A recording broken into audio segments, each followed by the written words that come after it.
He thought his father was dead, or worse, a stranger who never wanted him. But the truth was far more complicated and infinitely more painful. Before he became one of Australia's most beloved entertainers, David Campbell spent his childhood living a lie, built by the very people who claimed to protect him. For years, he was told that his grandparents were his parents, and that his real mother was his sister. And the man who would eventually re-enter his life as Dad? None other than Jimmy Barnes, the wild, tormented, and glorified king of Australian rock. This wasn't just a family secret. It was a hidden fracture in the heart of two icons. One a rising star in musical theater, the other a legendary frontman drowning in addiction, fame, and regret. David didn't just discover the truth by accident. It landed like a bomb, reshaping his identity, his memories, and the very meaning of family. While the public saw glitz, performances, and television smiles, behind the scenes was a boy grappling with abandonment, and a man struggling to forgive the unforgivable. In this video, we uncover the haunting journey of David Campbell, the secret son of Jimmy Barnes. How does a child survive being erased from his own father's life? What kind of scars are left behind when truth arrives too late? And how did two broken men find their way back to each other through guilt, music, and painful reconciliation? This is not just a story of bloodlines. It's a story of betrayal, silence, and a reunion that took decades to come, and even longer to heal. Now, the secret is out. But what really happened between David Campbell and Jimmy Barnes? And why was the truth hidden for so long? David Campbell was born in Adelaide in 1973, a time when the Australian music scene was bursting with rebellion, noise, and unfiltered rawness. It was also a time when cultural expectations demanded silence around shame, and family secrets were buried behind polite smiles and half-truths. David's arrival into the world was not greeted with celebration, but with quiet rearrangement. His mother, Kim, just 16 at the time, was far too young in the eyes of society and family tradition to raise a child. And his father, Jimmy Barnes, was even younger in emotional capacity. Barely out of adolescence himself, Jimmy was already chasing chaos, drowning in the early rush of rock and roll, and completely unprepared for the consequences of a teenage relationship. From the very beginning, David's life was shaped not by love, but by concealment. His grandparents assumed the parental role, and his mother was recast as his older sister. It was a lie orchestrated to protect reputations, avoid shame, and allow everyone involved to continue forward without disruption. But for David, the cost was identity.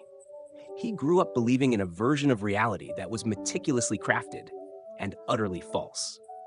Meanwhile, as David was learning to speak and walk, Jimmy Barnes was electrifying pubs and stadiums across the country.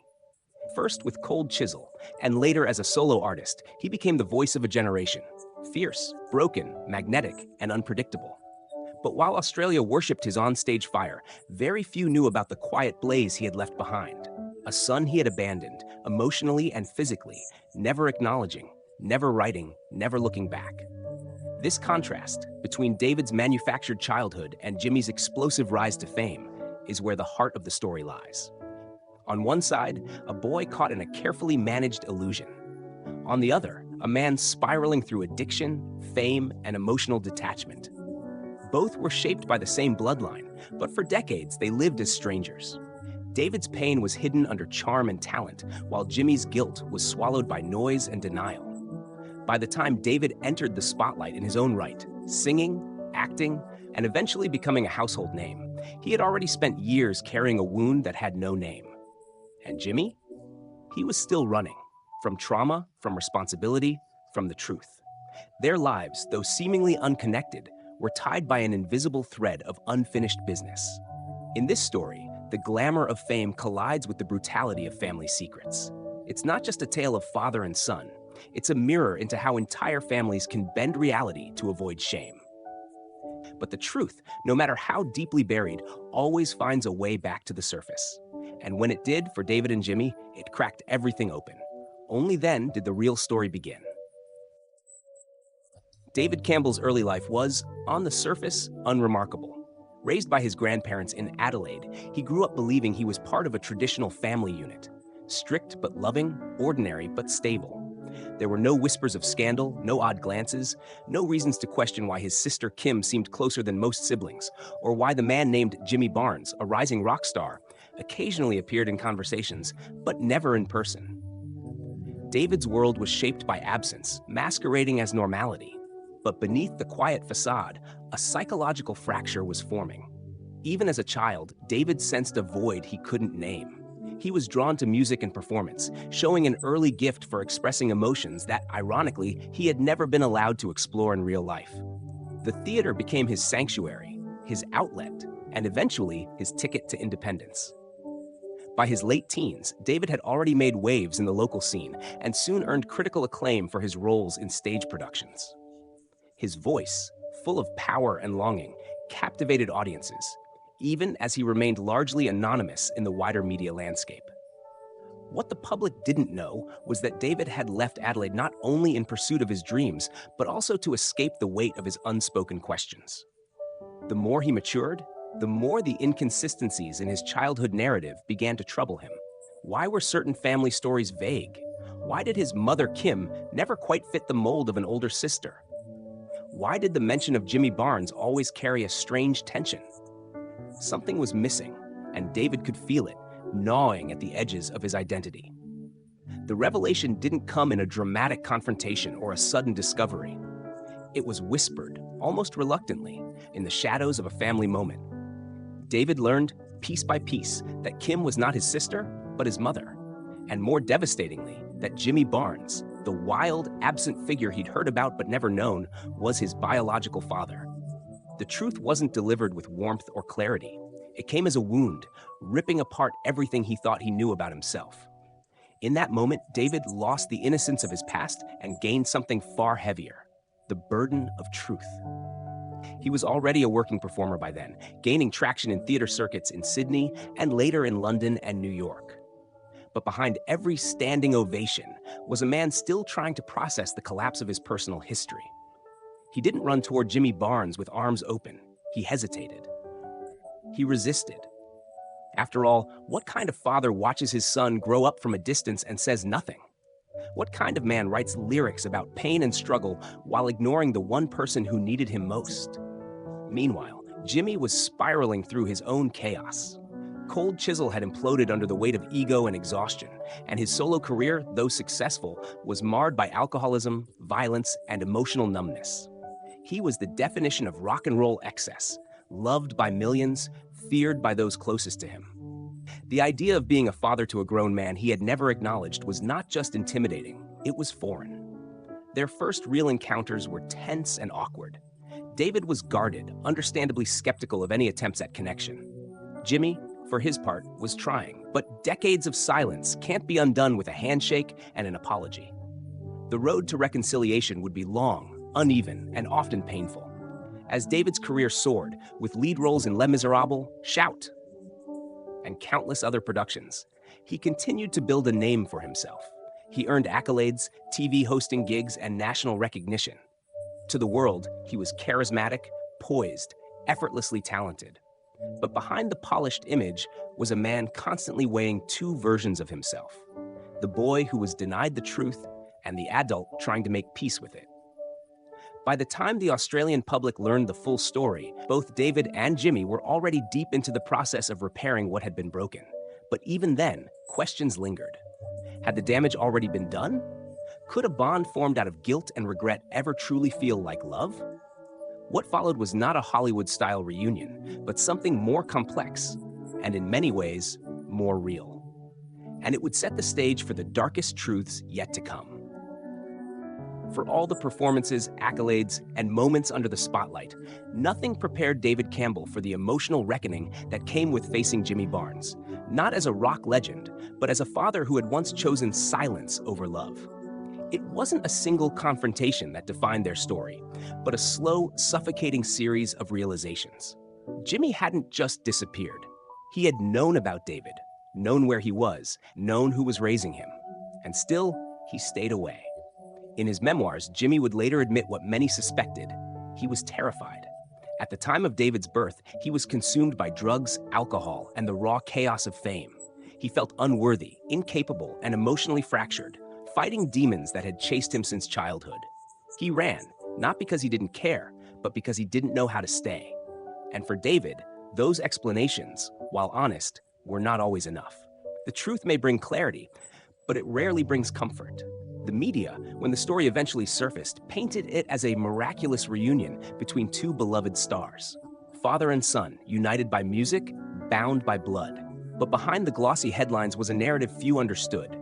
The emotional cost of being denied, the psychological violence of being rewritten. David didn't just lose a father, he lost a version of himself that he could never recover. Every memory from childhood became suspect. Every smile, every birthday, every family photo was haunted by what was missing.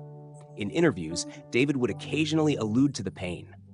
"It was like I had to mourn a father who never died," he once said. In another moment of rare vulnerability, he admitted that forgiving Jimmy wasn't a single decision, but a constant struggle, a daily recalibration between anger and empathy. They worked through it not with grand gestures, but with awkward conversations, shared songs, and the slow rebuilding of trust. It was, as David called it, a relationship born out of wreckage. For Jimmy, the guilt was seismic. As he sobered up and began unpacking his own traumatic upbringing, he came to see his failures as a father not just through David, but through all his children. In many ways, David became the mirror Jimmy feared the most. A talented, articulate man whose very presence reminded him of the years lost, the love withheld, the responsibilities ignored. In his book, Working Class Boy, Jimmy wrote, "I saw him up there, so composed, so brilliant, and I knew I had missed every step that got him there." The public, hungry for redemption arcs, embraced the narrative of healing. But even as David and Jimmy sang together on national television, or appeared side by side in magazine spreads, there remained a private tension that never fully dissolved. Not bitterness, necessarily, but grief. The grief of what could have been, of birthdays missed, milestones unshared, apologies delayed for decades. Yet in that grief, there was also resilience. They did not erase the past. They acknowledged it. Jimmy never tried to excuse his absence. David never pretended the pain had vanished. Instead, they found something close to peace by confronting what so many families avoid, the ugly, inconvenient truth. And perhaps that is why their story resonates beyond tabloid headlines and celebrity interest. Because it speaks to anyone who has ever felt forgotten by someone who should have loved them. Anyone who has ever asked, "Why wasn't I enough?" And to those who carry wounds not visible, but deep. In the end, the darkest truth wasn't just the years lost, but the silence that allowed those years to vanish without confrontation. And yet, even from that silence, something powerful emerged. Two fractured men, choosing again and again not to walk away but to stay, to face it, to speak, to try. It's tempting to look at David Campbell and Jimmy Barnes today, smiling together on talk shows, singing harmonies on national stages, and believe that time has healed all wounds. But this channel doesn't deal in surface impressions. We look deeper.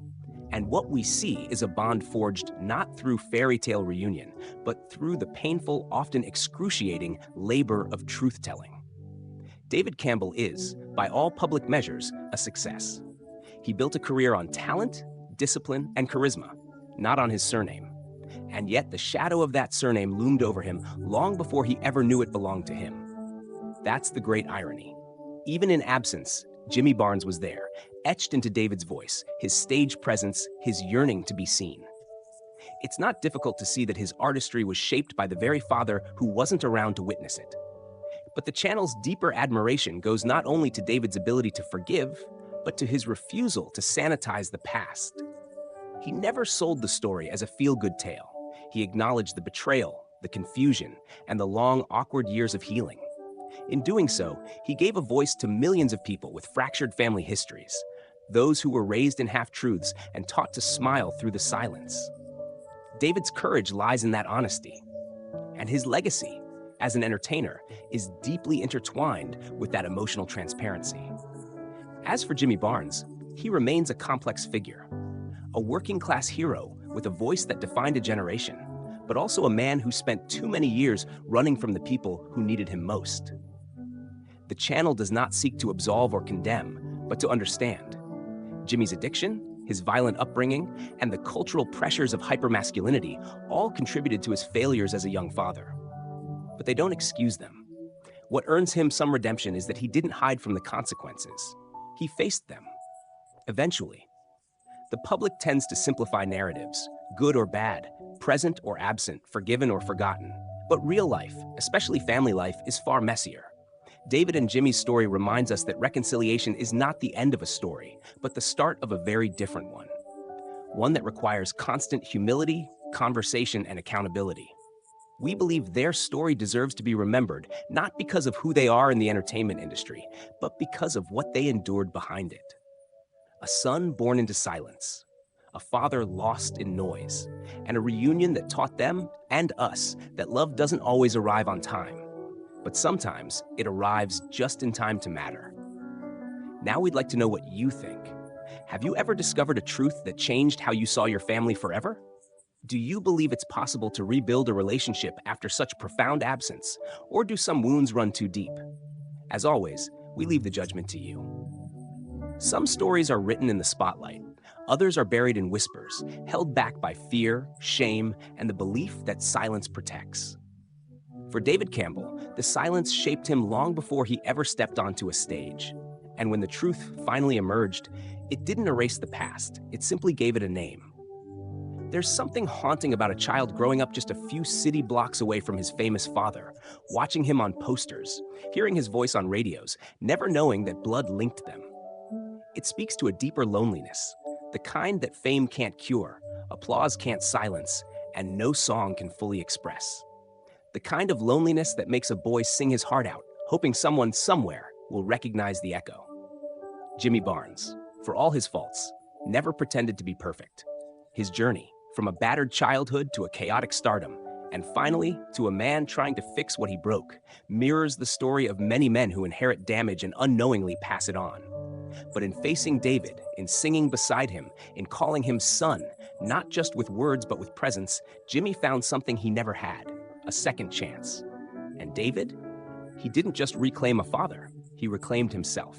His childhood may have been stolen, rewritten, hidden in plain sight, but his adulthood was his own creation.